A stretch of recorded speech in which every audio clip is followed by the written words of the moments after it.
All right, Scott Golden's up next. He wants to hear you explain how you get the cues during a live in-ring promo. Who's responsible for getting talent the cues? Is it anyone different if the promo runs long? Well, if it runs long, you've already made a mistake, and you're probably going to screw yourself from getting your hands on a mic again. If Tony's in the ring, guys need to be smart. Don't take the mic away from Tony. Let Tony hold the mic. That way he can regulate, he can let you know in your ear, 2 left, 1 left. But if you take the mic and you go off on a jaunt walking around the ring, if you're dying, you're not aware of it, or you wouldn't have grabbed the mic to begin with.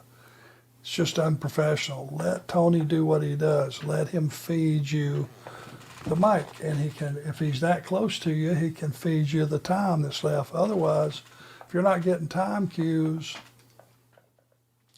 What about when you're coming in from a commercial, you're standing in the ring with Wardlow, and you have the mic in your hand, you're just going, no Tony Schiavone, it's just you. Is there someone outside the ring that kind of just, is it Justin Roberts or somebody? I estimate it. Really? Of when the TV's back on air? They'll get you look at there's a cue guy on the floor. Okay. That will let you know we're up.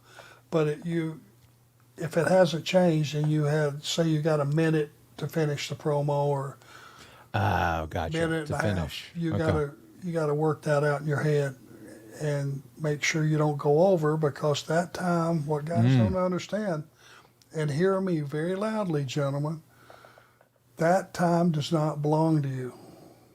When you run over on a promo, unless it's the main event of a pay-per-view and we're in the go home, where you have to be a little selfish to get your point across. But if you're just out there doing a promo and you cut into somebody's time, that time does not belong to you, and you're going to screw the guy behind you. He's going to have to take out some stuff that he already might have been short on time. It's just selfishness. Good point there.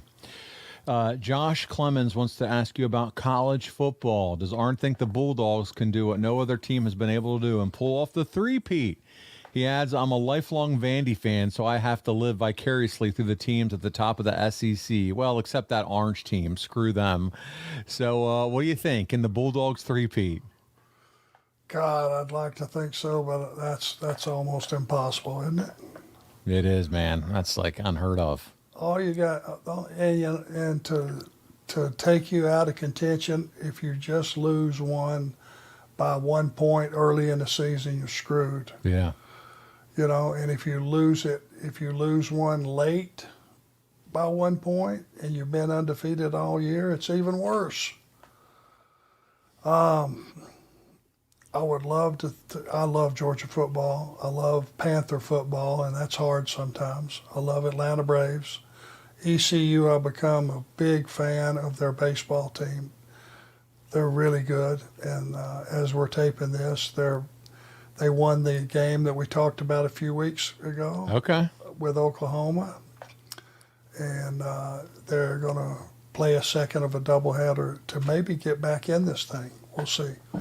But I love college football. Even teams, it's not my team. If it's somebody that is pretty good, it's hard not to watch Alabama. I try not to, but it's hard not to. When the team from Texas got so hot, was it UTC?